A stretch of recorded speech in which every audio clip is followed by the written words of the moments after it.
Okay, and welcome, guys. Welcome to another podcast. So this is going to be part one of a three-part series. We're going to try and do it over every American war to start out with. This is the one we're going to start with, so all right. Have fun. Welcome to the Civil War, fellas. This one's obviously the cause podcast, so I guess just y'all two right off the bat, like, what's the cause? I mean, it's slavery. Slavery. Yeah. It's slavery in the South. The North was pretty much like, hey, we shouldn't own people. And the South was like, shut the fuck up. But my cotton. So, And if you try to prevent me from owning people, I'm gonna blow you up. right.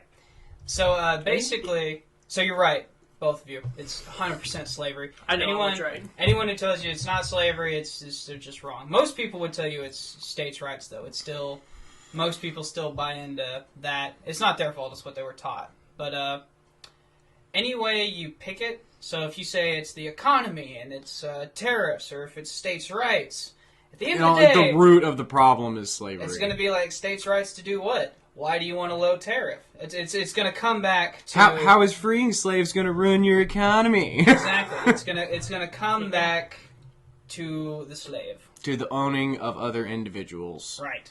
So, as you can tell, this was something that deeply divided America. So divisive, our founding fathers said we're not even dealing with this until the year 1800. Right. Despite a few of them being pretty outspoken against the concept of slavery, they're just, you couldn't get all 13 colonies to ratify the Constitution without Well, even whenever basically saying, I'm not going to say anything about it. Well, even then, it wasn't a north-south thing. Like, even northern states had slaves back then. They get rid of it a lot quicker, but that's because Industrial age. well, that and immigrants coming over, you don't really Yeah, need you get the slaves. you get the German, you get the Irish. The Italian. A little bit of Italian, yeah. A whole bunch of Irish and a whole lot of German. Well, and you don't need to rely on the slave labor because you don't have to pay immigrants jack. Yeah, it's not like we were too much better. Like, obviously they weren't enslaved, but they weren't treated well either when they got here. So the biggest like, difference is once the industrial age kicked off is you had to have somewhat intelligent people to run a textile. Otherwise, they rip their arms off. And why does that matter? It's not my arms. Still making me money. Because you can't make money anymore. Because now all your workers have no arms, and little Timmy's not old enough. What do you mean the 7-year-old died in the lumber mill, Nick? He died in the coal mine. Get his brother. I don't care. Right. So as in the South, it's just picking cotton. It's picking. Well, You could have a one-armed man do that. Yeah. So this builds up, and then our founding fathers eventually pass, and then the second generation of American founders are really ran by two people that we've kind of talked about on the Andrew Jackson podcast. So it's Henry Clay, and he's the northern guy. He kind of replaces Hamilton. And then John C. Calhoun of the South, who's more like Thomas Jefferson. And they buck heads over this their entire career. Every compromise they ever came to, we'll talk about in a second, just comes crashing down.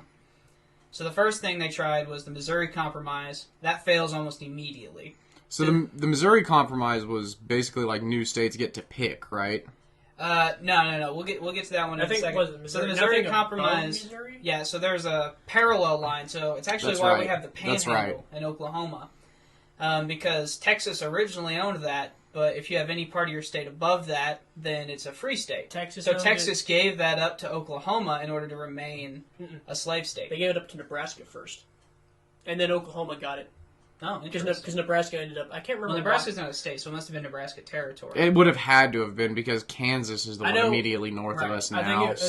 Was it? No, it had to be Kansas. But eventually, either way, we got it like third or like fourth. Yeah, Oklahoma finally got it, but it doesn't matter. Well, if you ever been to the Panhandle in Oklahoma, it's not worth fighting over. So that no one wants it. Nobody likes that. So eventually, they scrap that. They just say that's it. Missouri slave, Maine free. That's. Ta-da! Yeah, the rule was... Another 30 years goes by, and they're both at the end of their lives. And they do the Kansas Nebraska Act, which basically was like, why don't we just let each state decide? Right. And this will cause no problems whatsoever. No, so the thing was, for every slave state, there had to be a non-slave state for every non-slave. You couldn't admit... It always had to be 50-50. Well, they wanted it to be 50-50. Yeah, you couldn't admit a new free state without also simultaneously admitting a slave state. Which is which is kind of hard because we have a lot of territories at this time. Like, the whole Louisiana Purchase is basically a territory. Well, and we've expanded west. This is pre-Mexican-American War, though, right? So the Missouri Compromise is before this. So, yes. Okay. But So we've basically got American citizens from coast to coast at this point. Yeah. It's just a lot of... People are in Oregon, Washington, California. The gold rush is on. So, and then comes a book that sparked really the whole thing about slavery, because the whole time this is happening... Is it The Adventures of Huck Finn? No. Uncle Tom Cabin? This is Uncle Tom's Cabin. Boom! And, written by a former slave. Huh? Written by a former slave. Is it Uncle Tom? No. Who wrote Uncle Tom's Cabin? Harriet Beecher Stowe. I was thinking Frederick. Yeah, Frederick Douglass. I thought it was him. Yeah. We'll talk about him in just a second. But, yeah, so what ends up happening, basically, is this... It's kind of like... So she had never really been to the South. She just... I mean, this is like the Hollywood, every slave owner is, like, beat their slave mercilessly. Just treat them like absolute garbage, which absolutely happened. But she was forming a narrative more than trying to depict... Express reality. And not only did she badly portray slave owners, she badly portrayed Southerners. In general? Yeah, which obviously pissed off the South. Because there was a pretty small minority of slave owners in the South, as far as population. So about 30% of the South actually owned a slave. And then it's even smaller than that, owned more than like 5. It's most of your rich plantations. Well, yeah, you had very wealthy people who owned plantations. I mean, I'm talking like not plantation, like not even farms, really, like we have today. We're talking like what could qualify as probably a small state. Yeah, like they these owned people, like 1,000, like they owned several Rhode Islands. So like 12,000 square miles. Like it's huge. There's one. I think the biggest one is a dude in South Carolina. He had something like 2,000 slaves. And that's ridiculous when you think about it. But yeah, she demonized not just slavery, she demonized the South. Right. And that's what got people fired up. And Congress eventually decides, this whole slavery and the new territories thing, that's really where the debate is. It's like, what do we do with all these states that or territories that want to become states? Do we make them free states or slave states? Do we allow them to have slavery? Right. Well, so Calhoun and Clay come up with another act called the Kansas Nebraska Act, which basically said, well, why don't you just leave it up to the state, right? And, what ended up happening, that's a good idea in theory, right? Right. And then what happened is a bunch of slave owners and abolitionists flocked to these territories trying to vote. And it ended up getting people killed. And I can't remember... Was it Bloody Kansas? Bleeding Kansas with John Brown. There's like a mini war fought in Kansas. Yeah. There was one in not Missouri, somewhere else too, but it wasn't as famous as Bleeding Kansas. We'll talk. I think I know what you're talking about. You'll once you recognize the name of it, you'll know. That obviously pisses people off because it was supposed to work and it just didn't. It didn't calm down the temperatures. It made the temperatures worse. Neither of the states ended up getting admitted because you can't. How are you going to accept the votes? And then the Supreme Court rules 7-2 a couple of years before an election that hey, the Constitution actually doesn't allow for black people to be slaves or citizens. Period. So what happened is that so black people can't be citizens? Yeah, they're not granted citizens under the Constitution. Period. Free, slave, doesn't matter. This is the Dred Scott decision. He sued for his freedom because he had went from a slave territory to like Wisconsin, which is a free state, and then back down. And he said, since I moved, and his master had died, and he said, since I moved, I'm free because I went into. Didn't he have the paperwork that he was free? That's why he moved. Well, he eventually. And then they. So this isn't an escaped slave. This is a freed slave. No, it's like he was freed, moved to North, was captured because he wasn't captured. No. But the Supreme Court definitely overstretched their bounds here. So basically, all this was about was a slave whose master had died, and during this time went to a free territory back down into a slave territory, and he sued for his freedom because he said, look, I went there, my master's dead, I'm not inherited property. Supreme Court says, no, you are property. You are, in fact, You are inherited property. Now, Dred Scott is lucky. He ends up getting freed much later. But that's not what's important for now, because the decision actually said that African Americans cannot be citizens, period. It means no vote, they don't have the same constitutional rights. They were deemed property. Right. Yeah, but being deemed property, like, there were free African Americans in the North who now cannot be citizens of the United States. Right. And, like I said, it wasn't a simple one. This is 7-2. And what ends up happening is they also said that the federal government actually can't ban slavery in new territories. So it makes the Kansas Nebraska Act just obsolete. Right. And this does exactly what you think it would do. People in the North are pissed. They're Right. beyond pissed. And this is a couple years before an election, too. Because you're basically going back to... you're forcing it to go back to the system that didn't work. Well, what was the compromise where it used to be if a slave made it to the North, no one could come up north and capture him? There was no compromise there. We had passed, it's called the Fugitive Slave Act. Yes. Yeah, it was like you were forced to return them. You had to. You could, bounty hunters were a thing. Yeah. Where you harboring slave was a crime. So if you owned a library in the North and a black guy came in there and he was an escaped slave, you had a legal obligation here's the problem, to return him to his master. So it used to be you couldn't, someone had to return him. You yourself couldn't travel. The Fugitive Slave Act meant you could send someone to grab him, which caused free black people, to be now taken as slaves. Well, yeah, because you just look and you see a black guy and you're like, well, no one batted an eye. Right. Because it's like, oh, you don't know if he's free or a slave. And so this caused a whole lot of shitstorm. This causes... Well, this whole thing's a shit show. Yeah, this causes an abolitionist who's famous for bleeding Kansas named John Brown. He decides that his whole mission... I mean, this guy's, famous for all the bad reasons. I wouldn't say that. He's a good man. He's a little crazy. I'm going to reserve judgment until I hear what he's done. Let's just say he talked to God, and God said to do this. He viewed himself as a messianic figure. He said that he was John the Baptist for the Christ that is to come. He compared himself to John the Baptist. Okay. If you look at a picture of him, he's got a big beard. He looks like Moses. He thought he was also Moses because he's freeing the slaves and all this. So he came up with a plan. Cuckoo for Cocoa Puffs. But it's kind of weird. He had the same view of racial equality that we do today. Yeah. But at the same time, he was nuts back then. The way he said how it should get done is through blood and brimstone, which has ended up happening with the Civil War. So what ended up happening is... So he was also a prophet. He comes up... Son of a... Maybe he wasn't so crazy. Why? He actually... He goes to Bleeding Kansas. Right, he goes to Bleeding Kansas, participates, instigates violence, escapes up north. He's actually friends with Harriet Tubman, who's Underground Railroad, and Frederick Douglass. Doesn't he raid Oh, we're getting there. Military armaments and arms? He comes up with an idea in Virginia. He said, "I am going to raid a federal arsenal in Virginia. It's called Harper's Ferry, and I am going to call for a slave rebellion. And the slaves are just going to somehow instinctively know that they're supposed to all meet up at Harper's Ferry." It was ridiculous. He didn't send out pamphlets. He just... So he was Civil Warring before it was cool. Yeah. Yeah.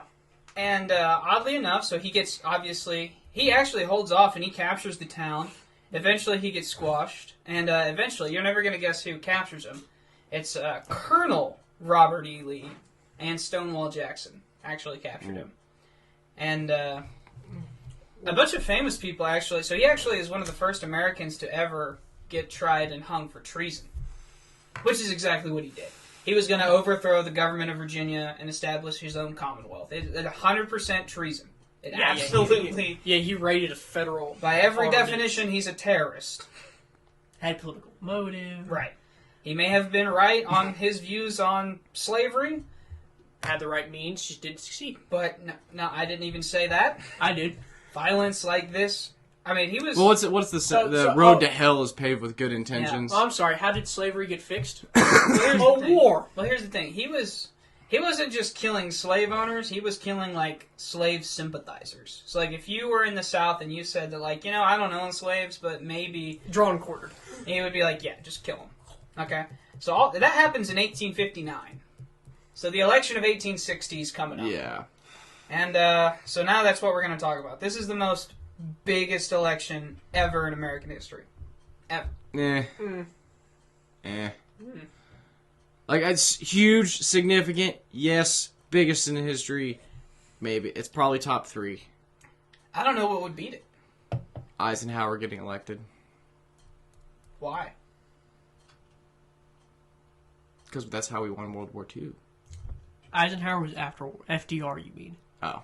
Eisenhower was after. He was Korea. I'll tell you we what. lost Korea. No, we Well, just think of the I'm idea. thinking won World War II because Eisenhower dropped the bomb. Truman. Damn. You dumb as shit. It has been over a decade since I've been in school, so let's that's all fair. calm down. Yeah, that's fair. Okay. You're mixing up your presidents So, and stuff. So at this time, there's a scatter of parties. There's really only one national party, and it's the Democrats. So what I mean by national party is that they have support from all over the country. Every other part of the country, it's just like that region, that area. The Republicans were like what? They were Republicans, but they were between stalwarts and half-breeds. Was the two groups that made up the Republican Party. I know this because Grant was a stalwart. Well, It's so the weird. Democrats... Yeah, the Republican Party forms with Lincoln. It's kind of like how the Democrats Basically. today are like separated. They're like non-uniformed. Well, so let's talk about this. So the Democrats decide to have their national convention. The first time it's in Charleston, South Carolina. Nice. And the Southern Democrats want something very batshit crazy. They want to argue that there should be a federal slave code which guaranteed slavery in the new territories. Nice. And the Northern Democrats are like, that cannot be your platform. You can't say, hey, vote for me, we're going to do this. Right? Yeah, it's a terrible idea. Well, And- you can. You just lose. So ultimately, that's the main question of this election. What are you going to do about slavery in the new territories? Has nothing to do with slavery in the South. It had to do with slavery in new territories. Right, so I would argue that it does have to do with slavery in the South, and the reason these Southerners are so adamant that the new territories get slavery and get slavehold states is because they think that once, like, if you open your state, if you become a state with slaves, then your economy is going to become dependent like theirs, and you would therefore support slavery into the future. If you're admitted as a free yeah. state, then eventually there's going to be a 2/3 majority in Congress of free states who are going to get Yeah, so we're gonna slavery get to abolished. Because that's actually a good point that you raised.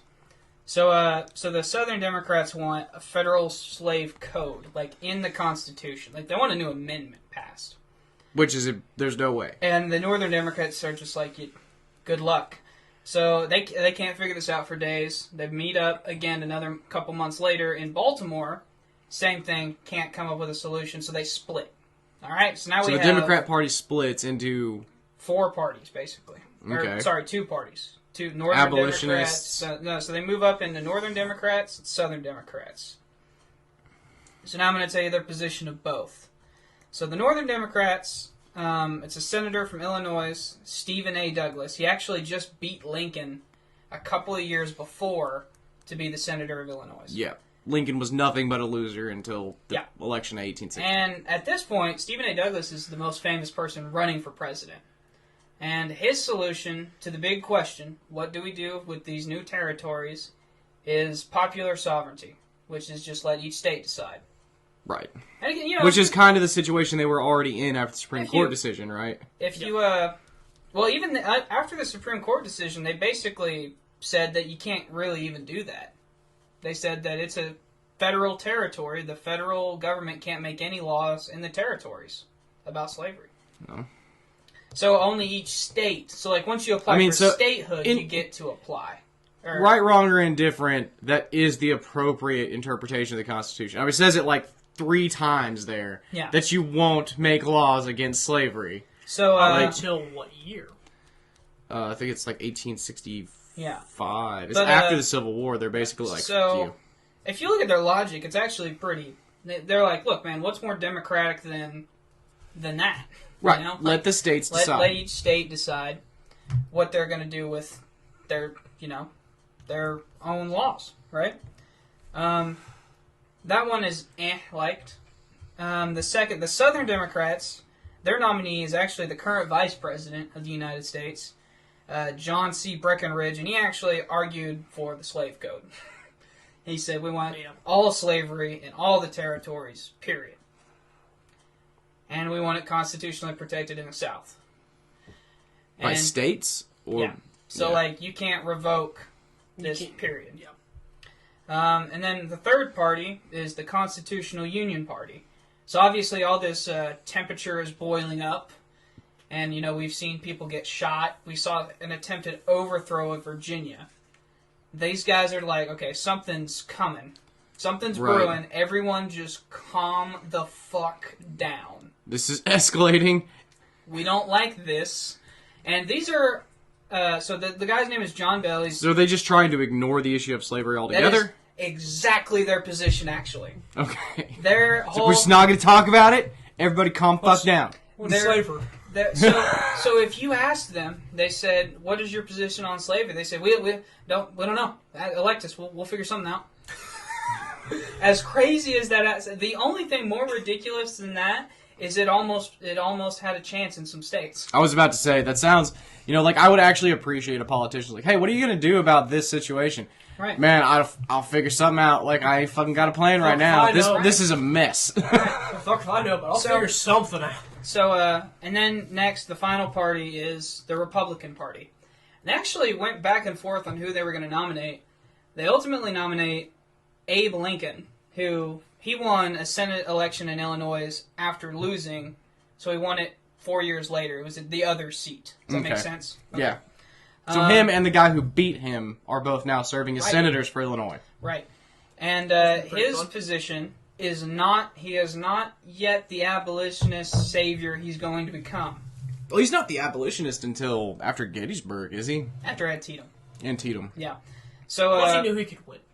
Here is his position on slavery in the new territories. He said, "I will not compromise. There is no slavery going in the new territories." He's like, "I'm not trying to free slaves in the South.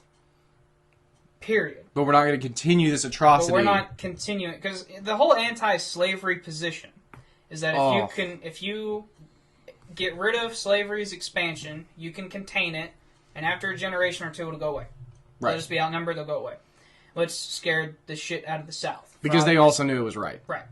When you get the states, you get the votes, and there you go. Yeah. So the difference between an abolitionist is they want to destroy slavery. Everywhere. Peaceful if necessary. The fun way. Or no, peaceful if possible. No, you said it right. Peaceful if necessary. Yeah. We'll fight about it. Here's what I meant to say. Most people want to go the John Brown way. I mean, this guy just tried to take over Virginia. Peaceful if necessary. They want to get rid of slavery. Peaceful if possible, violent if necessary. They are not compromising. These are a small group of people, the abolitionists. They're not popular. They're not very predominant in the North either. Even the Northerners are like, these guys, yeah, we vote for the same guy, but we don't particularly care for this group of people. And Lincoln's not really a radical, and he's not really famous, and that's kind of why he was picked. Is because if he's you're a neutral kind of guy. Well, don't tell that to the Southerners. Well, if they when they find out he got elected, right? So, if you if you ask a Southerner what about Abe Lincoln, they would have no idea. Cool. So the difference in the election, Lincoln only gets any votes of any numbers in the North, and so pretty much the election is actually between North and South. So in the South, it's between Breckinridge and Bell, and in the North, it's between Lincoln and Douglas. And Lincoln. And that sounds fine until you realize that whoever wins, their only support came from one section of the country. Right. That means every other section of the country is pissed. Get fucked. Wow. I'm starting to have flashbacks. Get fucked, Tom. Yeah. And the thing is, so Lincoln and Douglas, they don't debate in the South, and Breckinridge and Bell, they don't debate up in the North. So the only thing you know about Lincoln, if you're a Southerner, and Douglas for that matter, he said no new slave territories. Is what, well, not even that. It's, no slaves. What did Breckinridge and Bell tell you about Lincoln and Douglas? Yeah, because there isn't posted. There's there is no not. recordings. Yeah, there's no not, YouTube. You can't go on and fact check. It's this whatever shit. the Southern papers posted. You know. Not good.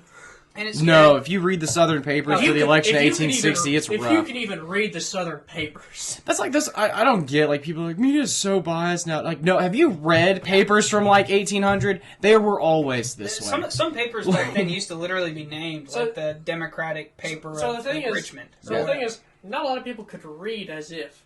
So, you're really just going off what the other guy told you on face value. Like, well, Lincoln ate babies and hates slavery. Right. Oh! No, I think a lot of Americans could read at that point. Yeah, no, this is... I mean, by the even time this army comes up, this is actually the most interesting part of the war to me, is that this is the most literate army in world history. Well, so we're founded by Protestants, and the whole reason, like, you're Protestant is you wanted to read the Bible for yourself and not have it read to you, which dictates a at least somewhat literate person now, I'm not to read saying the Bible. They're literate at, like, an 8th grade level. Yeah, we're not talking like... Most of them left at 8th grade, for farming. Right, none of them are reading Socrates and understanding what he's saying. So, but... so here's the map. You two can just view this. I tried to highlight it. It didn't get very good, but... Here, I'm going to show this to the viewers if I can. Yeah, it's going to be backwards.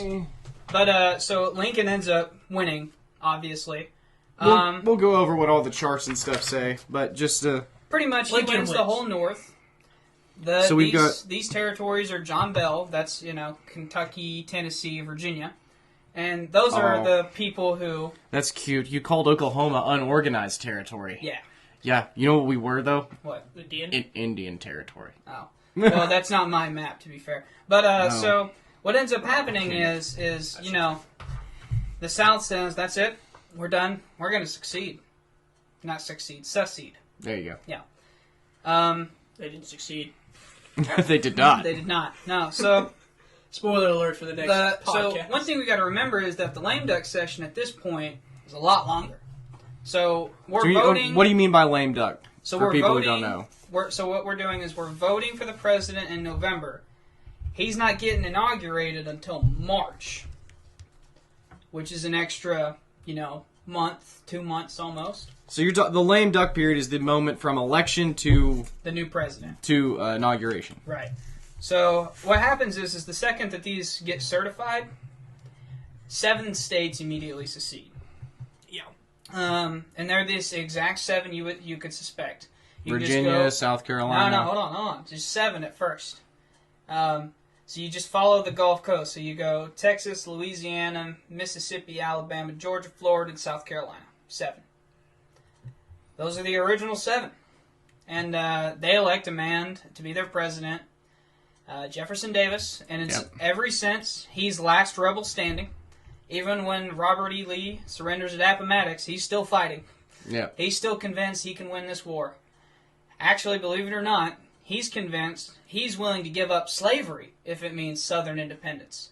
So, like, conscripting slaves into the army for freedom? Well, that too. But he's willing to give up, he's willing to free them completely. Like, all of them. He's like, if it means Southern independence, we'll do it. As crazy as that kind sounds. of a slap to the face to all the other dead No, so Confederates. that could be what a lot of people use for, like, a states' rights defense, is Jefferson Davis coming out and saying, like, look, I'll free all the slaves. But y'all, I'm not part of this union no more. So let's also be clear, the states had the right to secede. No, absolutely not. We'll talk about that in a second. But I would tend to agree with you. But so Jefferson Davis, West Point grad, he's former senator. He's the current Secretary of War. He, he's kind of a. This is going to sound crazy. He's a moderate by the Southern standard. So he still, whenever he becomes president, they ask him, "Do we want to bring back the importation of slaves?" So in other words, go to Africa, kidnap, buy, whatever. Reinstitute the slave back. trade. He says no. Yeah. There's a reason. Because those other northern slave states, Virginia, Tennessee, they're not as batshit as the South, the Deep South. Yeah. Uncle Daddy! Those people. Uncle, Daddy, Grandpa. They're their own gene pool. He starts picking, Southerners from each state as members of his cabinet. That's not on accident. That's on purpose. He wants each state to be represented in his cabinet. And here was his opinion on secession. He said, look, secession is 100% legal, and it's 100% peaceful if you let us go. He said, look, and there's a little bit of logic to that. He said, look, we joined the Republic voluntarily in 1776. We are now leaving voluntarily. Right. If you let us leave, that's fine. We're going to be all right. But if you try and stop us, it's gonna get ugly. You don't want this smoke. And he told Lincoln directly, he said, look, the 7 of us are leaving, and we are not coming back. We leave. And, I think, wasn't the issue that he used to go, was federal property. Like, you guys own property that was bought as... Federal forts. There were forts in states that... and armaments. Like, you don't get to keep those forts, and I don't know what... It was a really ugly divorce. Like... Oh, yeah. It sounds like Jefferson Davis was like, look, it's just not working, all right? I'm sorry. So I'm just going to go my own way. I'm going to take all the shit that's here, and you can keep all the shit that's up there. And Lincoln was like, no. What about my clothes? Fuck your clothes. So he's actually saying all this when Lincoln's not even inaugurated yet. So he's already seceded during the lame duck period. Believe it or not, he actually gets inaugurated as the Confederate States of American president before Lincoln, and he didn't even actually have an election. Basically, all of the Southern, like the Deep South 7... just kind of come together, and they're just like, Jeff Davis is our guy. Because honestly, he's the guy for the job. He's not a brilliant general. He's a West Point grad, but he's not a brilliant general, but he's a hell of an administrator. Like, he's the type of dude you would want to build a government. Right. It's not the guy you want running the army. It's the guy you want in charge of where the army goes. So think about, there's a big difference between, like... Or supplying the army. There's a big difference between John Adams and George Washington and, like, Jefferson and Hamilton. Right. 2 of those are soldiers, right? Mm-hmm. That people that you want fighting a war. Right. The other 2 are kind of the ones you want building a government. Right. And building a government on purpose in the sense that his whole goal immediately is to try and get those other slave states to secede. Yeah. Specifically Virginia. Well, it's kind of like... Yeah. Well, it's canon, like... It's the situation with Ukraine and Russia right now. Like, you want more states between you and... Also, Virginia's the biggest... state at this point, I think. In the South, at least. In the South, it's got the most men, and it's right next to D.C. Yeah. It's where most of the fighting would take place. So, everything happened. If you look up any, like, top 10 presidents or top 10 worst presidents, James Buchanan, who's the president right now, he's going to be on the bottom of that list. Like, he's going to be, like, top 5 worst, top 3 worst, if he's not the worst. And it's because he told the South that, like, look, secession is illegal, and you have no right to do it, but there is nothing the federal government will do to stop it. So he just made the assertion, like, no, this is illegal, but I'm not sending an army after I want you to imagine right now that I was like, Nick, you have no right to leave that chair, period. But there is nothing I am going to do to stop you if you get up and leave. Okay. Well, what are you going to do, Nick? If you want to leave, whatever the fuck I want. Exactly. Like, whatever I intended to do in the first place. Yeah. Lincoln in the background. What? So, what am I walking into now, sir? Lincoln just came for the food. You just fucked my whole first term. Right. Lincoln's quiet during this entire time. Well, yeah. Like, what are you going to say? He's just in the corner. The fuck did he just say? Well, everyone's asking him. They're like, what are you going to do? What are you going to do? And he's like, well, you'll find out when I take office in March. And basically, at his address, he gives 3 main points of the whole thing. He said, not only will he not allow secession, but secession does not exist. It's a bold claim. The word? It's also insane. That's actually, believe it or not, the position of the federal government then and now is the South never existed. Yeah, the Confederate States never were. They don't call it the Civil War. If you look up, like, U.S. Census documents, anything like federal done, they'll call it the War of the Rebellion. Because the South, a civil war... That sounds really communist. So, sovereign. So the war, to be war, you declare war on a sovereign nation. Hold on, Nick. I got to finish the 3 points. Okay, and then the second, he said, look, I will not compromise on slavery in the new territories. He said, that's happening. Like, there's no slavery anywhere west. He said, I'll even talk with you guys about protecting it where you guys are constitutionally. But I will not, that's my line in the sand. he didn't sound like he wasn't gonna cross it. Right. And then the third one, he said, "I will not be the first one to use deadly force." Now you notice how he didn't say he wasn't going to use deadly force. He said, "I'm not going to use deadly force first." Yeah. Well, he didn't. The attack on He Fort didn't. Sumter was the southern. Yeah. He didn't even say that he wasn't going to provoke. And that's exactly what we're going to get into. He was going to poke the bear, but he wasn't even Just the gonna first one bait to you. slap the bear. So Jeff Davis is trying to get recognition from other countries, like especially France and especially Britain. He almost got it from Britain. He was in the process of getting it from Britain and reinforcements. Well, Britain needed cotton. No, No. Britain wanted a divided America. Well, so Britain was heavily it's like the cotton industry was. I mean, I'm not saying favored I'm not saying there's not economic value to staying a friend with the South, but you've still got British occupied Canada in the North. You get a divided union, Yeah, and all of a sudden North America is now just Britain. I'm kind of surprised Again. that during the Civil War we didn't try to invade Canada for the third time. That's ridiculous. Anyway, I'm just back saying. to so the British actually thought about getting involved more than once. It's actually not until the Emancipation Proclamation where they sent diplomats that said, "Look, man, we'll intervene as mediators. We'll sue for peace." Lincoln threatened war with Britain, and he wasn't fucking around. He's like, I might be 3,000 miles away, but I'll come to that tiny island, said, and I will murder hobo every single one of you. He said, like, straight up to these diplomats, he said, "If you recognize the South, I will declare war on both of you." And he was fucking serious about it. And the British were like, "That's it, we're done." Like, we're not. But they actually debated it in Parliament. It's not a conspiracy theory, it actually happened. They debated on recognizing the South. Because the South was winning when they were doing it. They were like, "Look, man, independence looking like a real You might chance." want to get in early on this. Yeah. But Trade. so there's a little fort in South Carolina. It's really insignificant. It's a man-made island. The fort is minuscule. It's not even really protecting a key strategic It had point. 2 cannons. One But inlet, one outlet. it's in the South. And Davis is trying to get recognition. And what's the British saying? "Dude, you can't even get these forts out of here. Like, what are you doing? Right. There's still Union forces in your country. You know?" Which is big shit talking coming from Britain. Right. I'm just saying. Like, Yeah. And basically, Jeff Davis tells Lincoln, "Get the troops out." And Lincoln talks it over with his cabinet. And what's his cabinet saying? For 2 seconds, it turns around and says, "Fuck you." He says Letters just get fucked. he tells his cabinet, or his cabinet tells him, like, "Look, man, it's pretty insignificant. Why don't you just evacuate it? You get to keep, like, what's the point?" We don't have to go to war right now. And what does Lincoln say?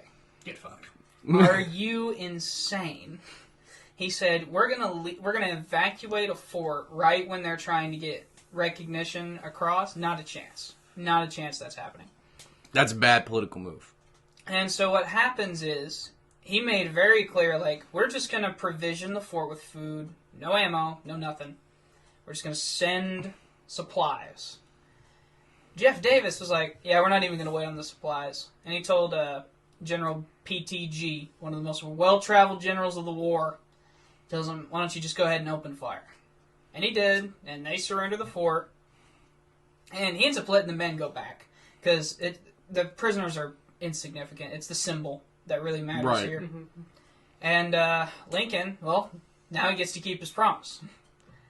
Didn't start it. And so he But calls I'll for finish it. volunteers. Finish it. He decides to call for volunteers, and this causes. So now it's very clear. Like, peace is no longer an option right now. Like, war is what's happening, and this does a couple of things that Jeff Davis knew it would do. And that's cause 4 more slave states to join the South. So what ends up happening is Virginia, North Carolina, Tennessee, and Arkansas, they join the South. Virginia actually voted before on secession. And they voted not to secede the first time. It's not until their fellow Southerners were going to have to fight them that they were like, "No, I can't do that. I won't do that. Now I will secede, and I will join them." Yeah. Didn't make a shit to West Virginia. This is actually kind of cool, too. No, they don't secede till later on in the war. This is actually a map of secession y'all can just play around with while I'm saying this. But there are also 4 more slave states that do not secede. And that's Missouri, Kentucky, Maryland, Delaware. Delaware, it's insignificant. Their slaves are like 1% of the population. It doesn't matter. Kentucky split right down the middle. Every county in Arkansas was like, yup. Yeah, those other ones are like no votes, by the way. But that's where we kept the slaves. Right. And Kentucky, there's actually, this is like where you see like the brother against brother conflict. I mean, really, so it's... Like, this is like where the houses were divided. Hatfields Well, yeah, Tennessee and Kentucky. I Um, mean, Alabama, looking at the map, Alabama, Tennessee, and Virginia all look pretty split. Well, so those are split not by population, but by county.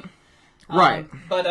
So basically, those are, like, you see the little line that it was almost like a U? Mm-hmm. That's where a river was, it's going to be a highway for invasion if war happens. So if you notice, there's a pattern across this map, and that is that if we secede, the war is going to occur here more than anywhere, right?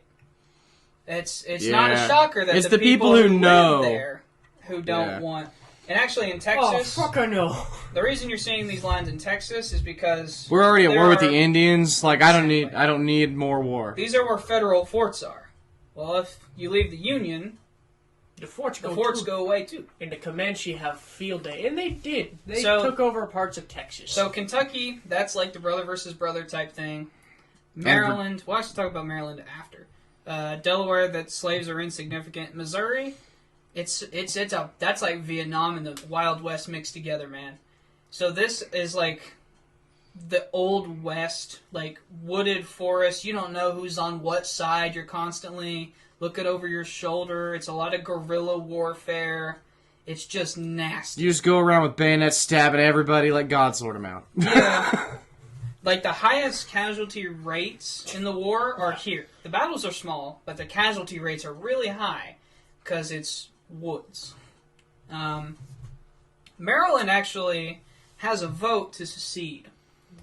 It's about 50-50. We don't actually know which way it would have gone. I'll tell you this, though. Lincoln was not taking the chance. Didn't he, like, blockade Maryland? Oh, he does. It's so much better. So, number one, he suspends habeas corpus. And Nice. he figures out where they're having this vote on secession. Oh. He just So, what does suspending habeas corpus mean? well, you don't have a right to a trial anymore. I can just arrest Yeah. you to arrest you. It's almost like... Didn't he No, install martial I know. law? I'm just saying For the audience. Yeah. No. Didn't he also do martial law? That was more in Reconstruction. Oh, and really him either. Or like he's That was Grant. And that was also because a lot of uppity Southerners were still really pissed that they just lost. Yeah, Yeah, well, continue. but so they get to this. He figures out where they're having this vote on secession, and he said, "Well, I'm just not taking the chance because Maryland or Virginia already seceded. D.C. is in between Maryland and Virginia. Mm-hmm. He's like, I'm not having my capital surrendered. You can go get fucked." So he suspends habeas corpus. He captures anyone who might possibly be a Southern sympathizer and throws them in jail.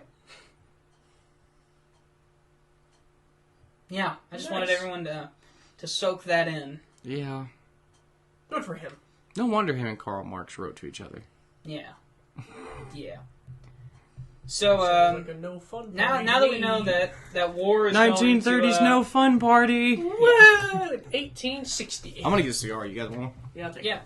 So now that we know that war is going to happen, let's now. This is the more interesting part to me because y'all get to weigh in a lot more. What are some advantages on both sides? Do we think? I mean, so the North's got manufacturing and They got- infrastructure. So they got the railroads, they got the numbers, they got the means of production. Yeah. So pretty much, if it's a Anything that deals with warfare, they I've got got it. either that or I've got tax to poke holes in. okay. I'll take a tax. So there's actually, if it's a quantifiable thing, it's probably a Union advantage. Yeah, the Union has a lot more. Like when it comes to like military armaments and production, they have them beat hands down. Yeah, all there's the not- industrial is in the North. The There's South not a- is just agriculture. Well, listen to this. They actually have. There's actually more easy. Dick.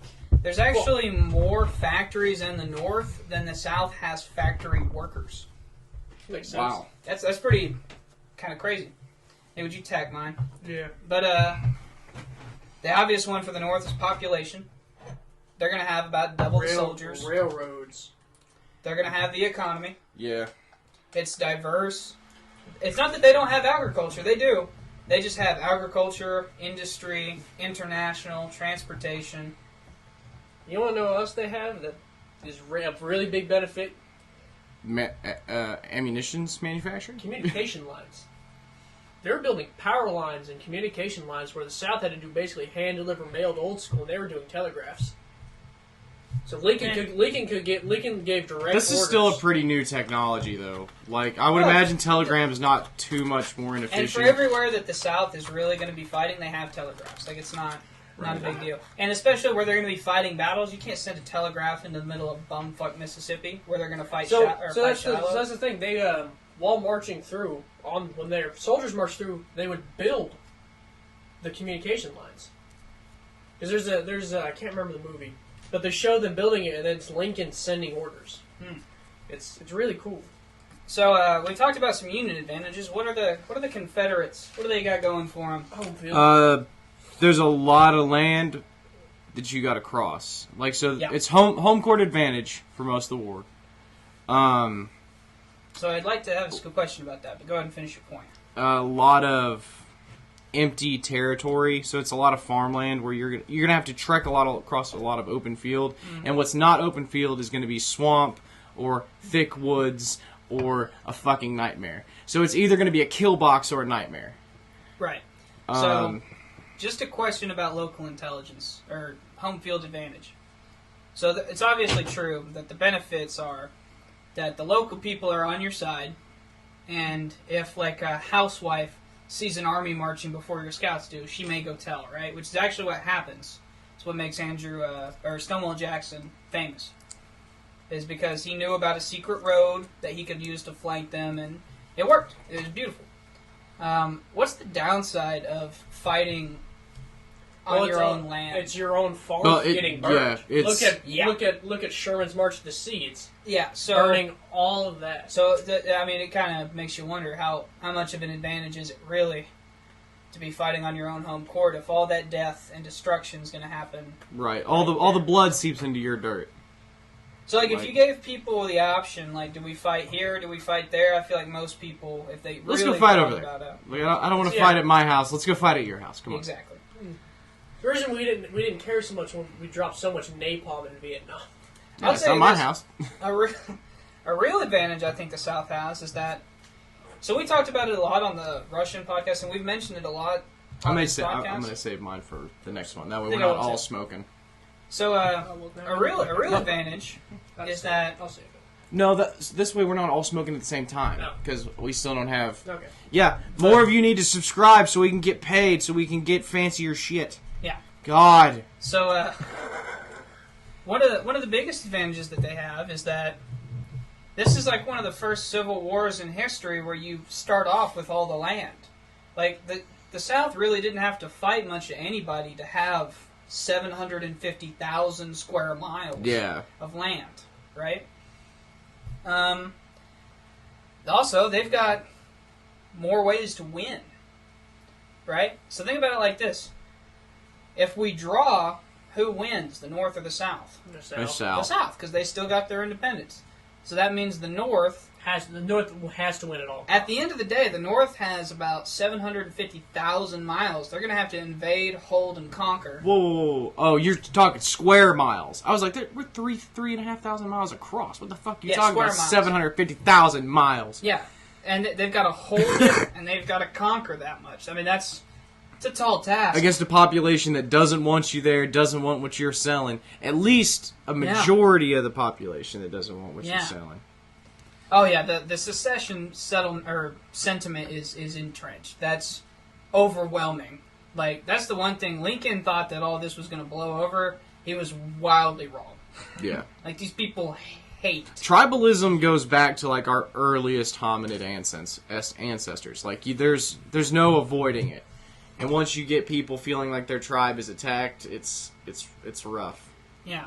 So, I would say the advantage that the Confederates had is that they can win this war like a bunch of different ways. Well, so the North can't go for a war of attrition because you've got the farmland. Like, you can support yourself. You've got... No, hang on, because you can't... Like, so you've got the low population density. You've also got the entire Gulf port. You've got the entire eastern seaboard from the other states for trade. It's... Like, a war of attrition seems impractical. To me. No. Well, so I'll tell you why. So, a war of attrition, they don't have much to lose. The South can't lose as many men, as much money. They just don't have it. If the South loses 100,000 men, that's the war. If the Union loses 100,000 men, that's an army. You see what I'm saying? Right. And Lincoln's going to blockade the whole South coast. The Anaconda Plan. Oh, that's true. The South didn't have much of a navy either. Yeah. They had the first ironclad. But, yeah. So here's how they can win. So you can win by getting the British to recognize you at this point, right? Yeah, Great Britain recognizes you. Or France, just a superpower. Yeah. They'll take Spain. They'll take it. You can invade Spain's by... not really a superpower at this point, I don't think. So a lot of Northerners are actually against the war. If you can turn enough public opinion against the war... You can make the cost high enough for the Exactly. North. Yeah. It's like Vietnam. It's almost like if you can make the cost high enough of invading a foreign nation, public opinion pretty quickly turns, and we don't want to be there no people more. Want quick victories. You can score a couple of dramatic victories that, maybe they're like, we don't know if we can beat these guys. Like, this isn't a 1-2 year war, this is a 10-20 year war, and I don't need that. Or, you can hold out and you can just do what Washington did. You can lose battles, just not lose the war. Yep. As long as you're not captured. Washington sucks as a general. It's a losing. Yeah, his win-loss record, at least. And, but he won, because ultimately... That fat bastard got stuck in Yorktown. That's right. And, I think so at the end of the day, so Jefferson Davis wants... So the North wants a war of attrition, because they've got all the attrition. Jefferson Davis and, it's going to be Robert E. Lee. But at the beginning of the war, it's pretty much just Jeff Davis. He wants an attrition of will. Because in his opinion... The Southerners have a much stronger will, and they can survive this a lot longer than the North can. Country boy can survive. Now, he did hate the idea, so a bunch of Southern generals thought that they were just going to mop the floor, and Jefferson Davis was like, you need to be careful, because... Those fuckers went to West Point too. Let's calm down. He's like, because they thought that they were going to fight a bunch of bank clerks, teachers, and college boys, and stuff like that. And don't get me wrong, the North is full of those. But they're also full of some farm boys. Like, you don't think Iowa has farm boys? Well, you think Minnesota has... Steel mill workers and so I think lumberjacks. The Southern ego may have done a little too much to get in their way. So that's just about it on the strengths and weaknesses. What do you guys think? So if you said man for man... What was the casualty rates on each side? I think the North lost a lot more people. Yeah. So if you give them armies of equal size, Southern willpower does win. So the fun. Well, actually, I don't know about that because there's this myth that the South had better generals, and that's kind of true. So Bobby Lee's good, Jackson's good, Joseph E. Johnson. We'll learn about all these guys later on. They're all good. The North had good generals, too. They just weren't always in power at the right time. So Grant is a colonel to start the war. Yep. And Tecumseh Sherman, everyone doesn't want to do his tactics because his tactics are brutal. War. Dude, he's a monster. That's why Grant and him are friends. He didn't start that way. Yeah. So, oddly enough, those two are really good friends because... Tecumseh Sherman has a breakdown, and everyone wants to cast him out of the army. Not just move him to somewhere insignificant. They want to cast him out. Mm-hmm. Grant has his back. Well, so Grant probably has his back. This is just assuming, but he probably has his back because Grant's been there before. Mm-hmm. So when Grant was stationed on the West Coast, everyone was trying to get him thrown out because he was a drunk. Well, Tecumseh Sherman stuck up for him when he was a drunk. Yeah. So that's the thing. So these are just like buddies.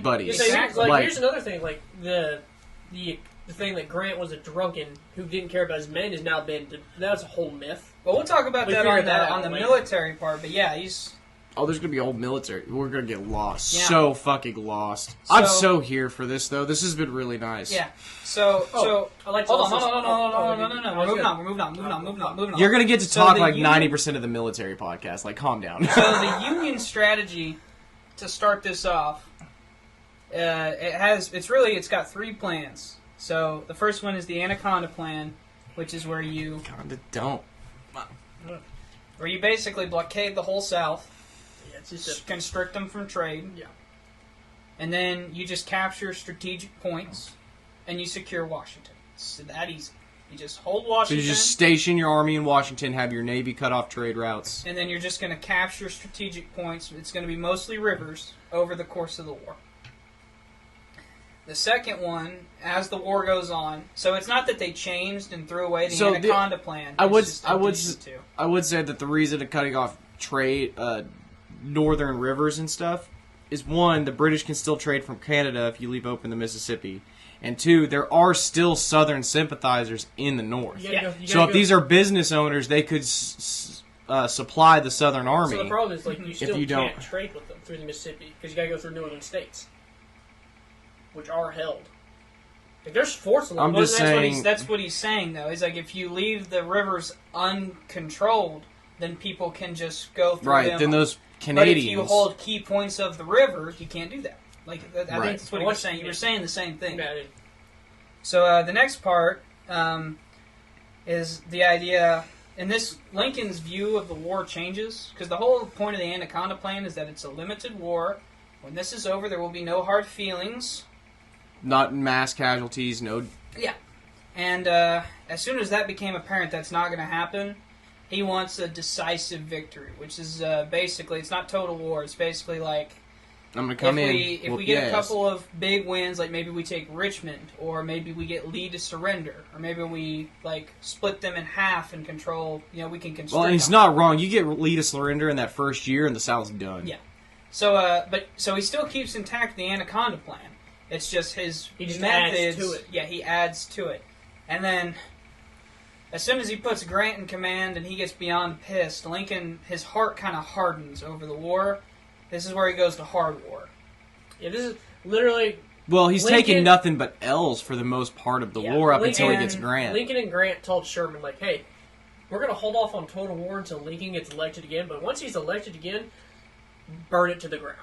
And Lincoln got elected again, and they said... Have fun, Sherman, and that's why Atlanta doesn't like Sherman. So the whole idea is that, like, look, we're going to have to destroy their will to fight to win this war, and that's not going to be easy.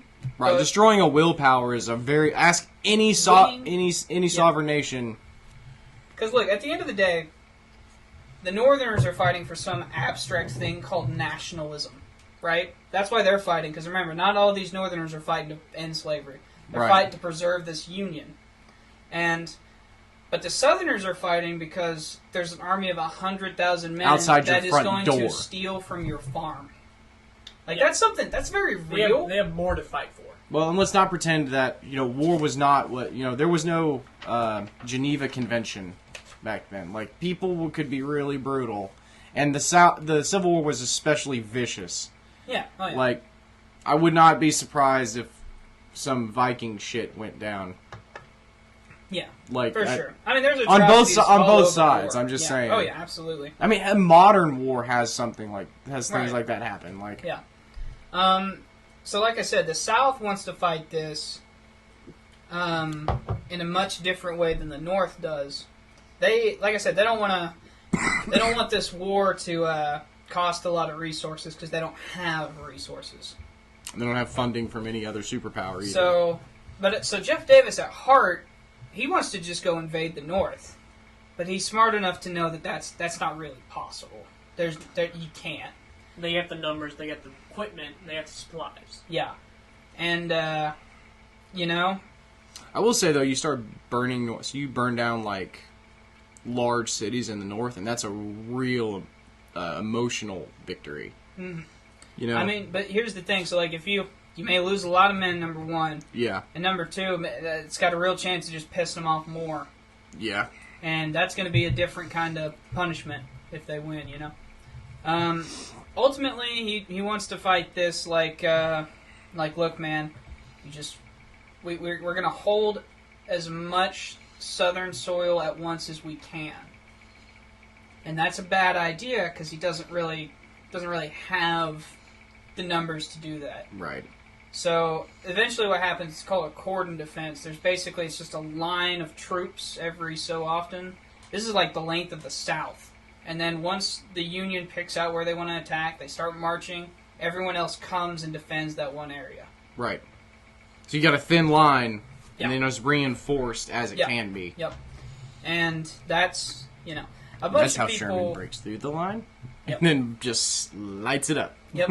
And a bunch of generals nowadays give them a bunch of shit for it because they're like, you should have concentrated your forces and just had like 5 big armies instead of 1,000 tiny armies.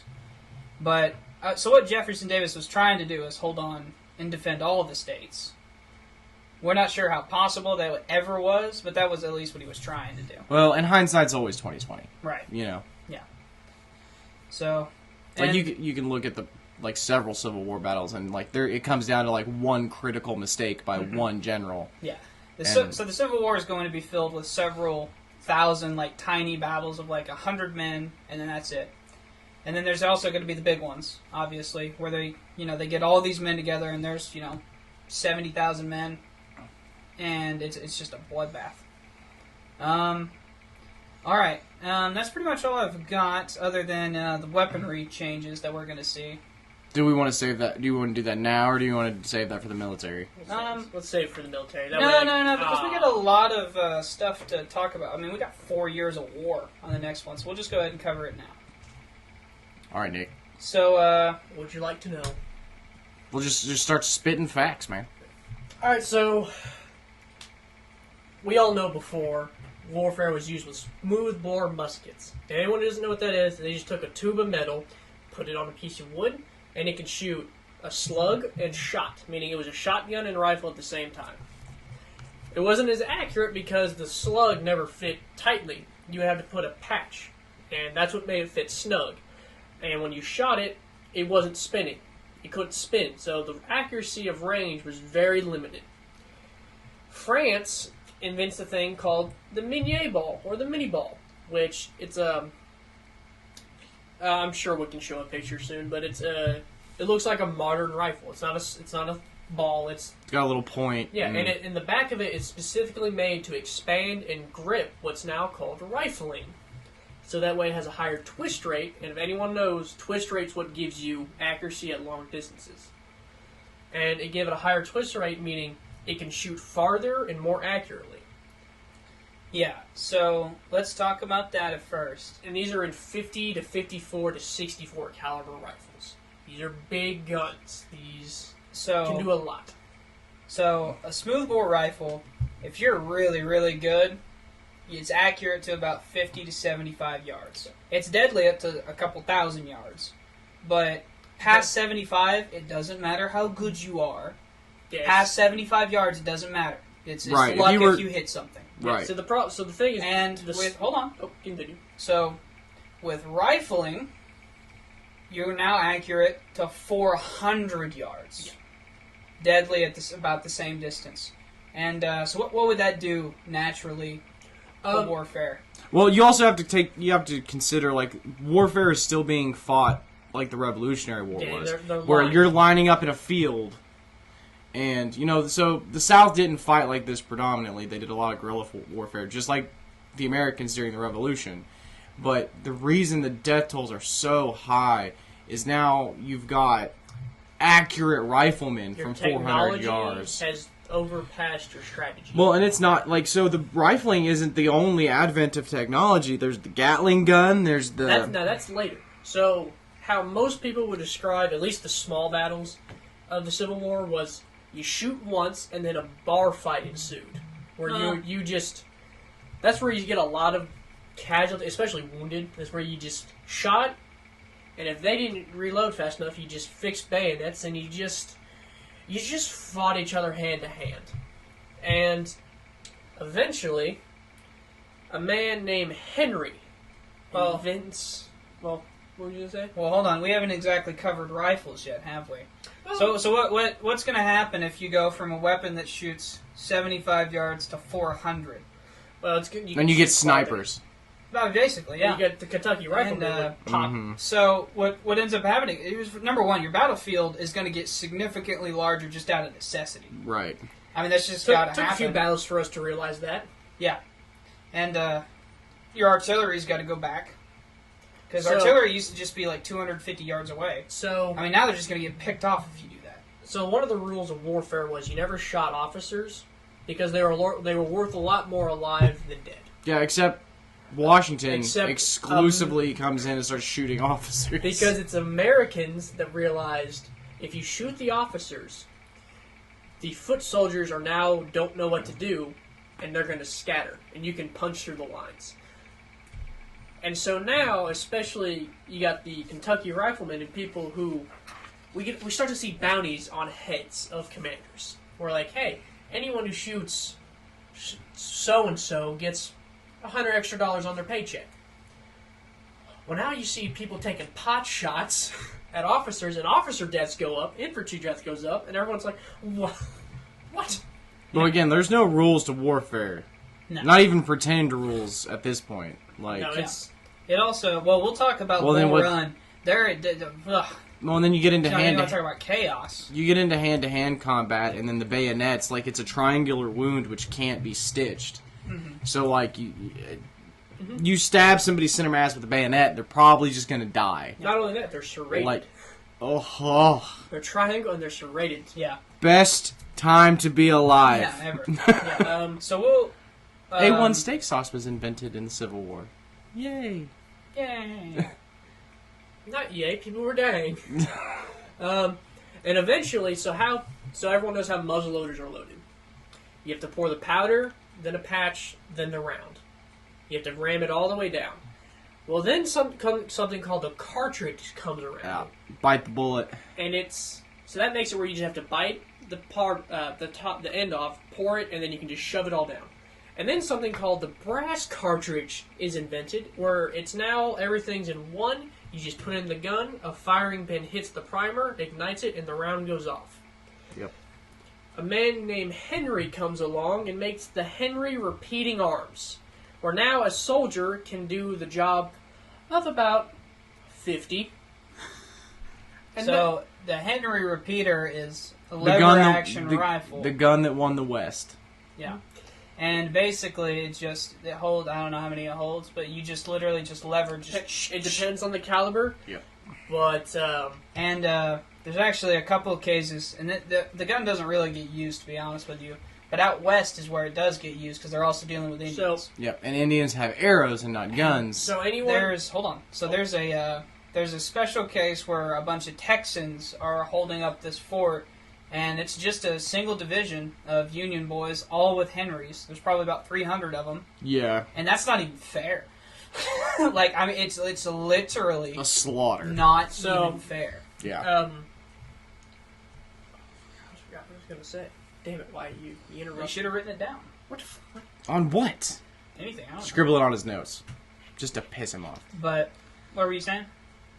Well, fuck, he just said he can't remember, Wyatt. Dang. You're just gonna keep putting him on the well, spot? Something about Henrys. There we go. Those who could afford a Henry bought their owns, and then in turn went out west with their own bought Henrys. And the good thing about Henrys was the caliber of the rifle was the same as your pistol, so you didn't have to buy two types of ammunition. And that's what was versatile with Henry is officers had the pistol ammo and the rifle ammo, which was usually .357 Magnum, meaning you can kill some decently big animals, and you didn't And you have kill to, a buffalo with a Henry didn't, rifle. You didn't have to slug around two different types of ammo.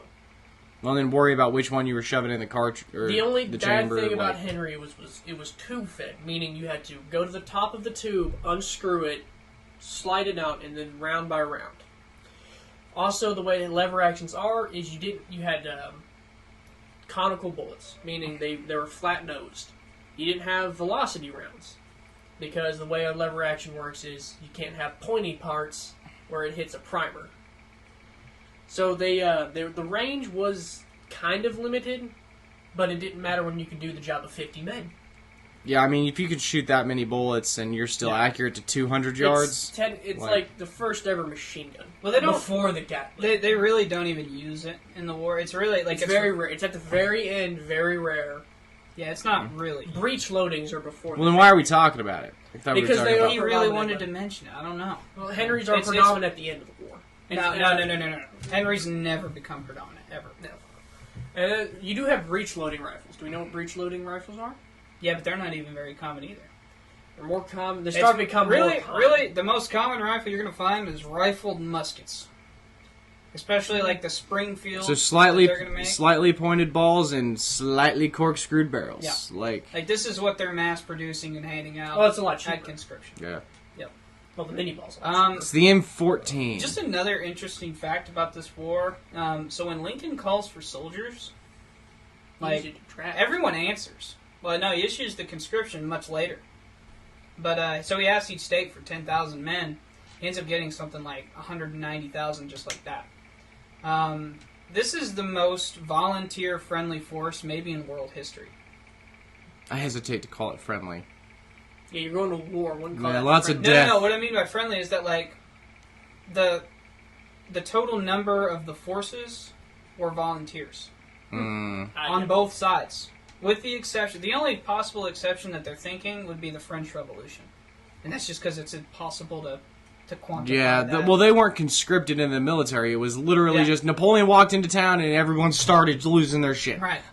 So, yeah. The king is dead. And it's also Pillage. It's also the most literate army at this point in history, which is honestly really cool because we can read what they wrote. But not just that. We are so well read. We send our people who can read to die. Not just that. They can read the propaganda. Well, no, we didn't even have any of that. Well, Bullshit, we didn't have propaganda in the Civil War. Again, go back and read the newspapers. But listen to this. So now, I mean, ask a veteran today what they can and what they can't write about. Even in World War II and World War I, you couldn't write about anything. Yeah, it was heavily censored, what you could and couldn't write about. We didn't have any of that back then. Mm-hmm. These soldiers were just writing. Yeah, you get a hand of journals of actual soldiers and letters. It's pretty astonishing what they wrote about. Yeah. So I just think that that's really cool. You know, the fact that we're going to, we'll know what these guys really felt with no censorship whatsoever. Like, just their live thoughts of battle. Huh. Yep. Okay, so... From the Civil War, because we have, diaries and stuff? Yeah, well, America's pretty literate at this time, and especially that's what I was asking. I was like... this is also where you see aerial attacks. The Little Mermaid? No. In the Civil War with blimps. Not blimps. What are they called? Zeppelins? No, the gas-operated thing. Are those weather balloons? Hot air balloons. Hot air balloons. They were used at first for surveillance. You know, you just float them, and then the people are like, "Let's start throwing shit off of this." Yeah, I'm not really interested in the stuff that they used twice. I'm more interested in the what won the war, like iron-sided boats. Oh yeah, the ironclads. They participated in a very important battle too. Not really. It was a draw. Is it the one on Grant where he sails across the river? No. So Lincoln actually tries to have George McClellan take Virginia. He's got something like over 100,000 men, and Virginia at this point doesn't even have 45. So he's just going to mow down, and the ironclads actually meet. Merrimack and Monmouth. This is where they just draw. Yeah, but it's a really good battle. I feel bad for the people in the ironclads because all of them became deaf. Yeah. Because they had cannons that couldn't penetrate the steel, but it would echo inside. Yeah. So we're going to talk more about the war stuff later, but I guess the last thing to kind of finish up this podcast is once war has become official and the lines are being drawn, and now it's just which side are you going to shoot on, you know? America at this point has no idea what it is getting into. We're going to see that whenever we cover Bull Run. It's going to be the first real battle. And so I would assume the North thinks this is going to be pretty quick. Well, that's everyone. It's going to come in and be an ass whooping. Mm-hmm. And then the South is going to be look, especially Lincoln too. The South is just we just got to outstand them. Yeah. Well, the South or the Northerners are basically like you said. They're just like, dude, just go, just beat them, come back home. And the South is like, bring it on. So You feeling froggy? Jump right off that. I'm not French. So, okay. Well, that has been pretty much it, at least for this one. We'll talk to y'all the next time. All right. Yep. See ya. Bye.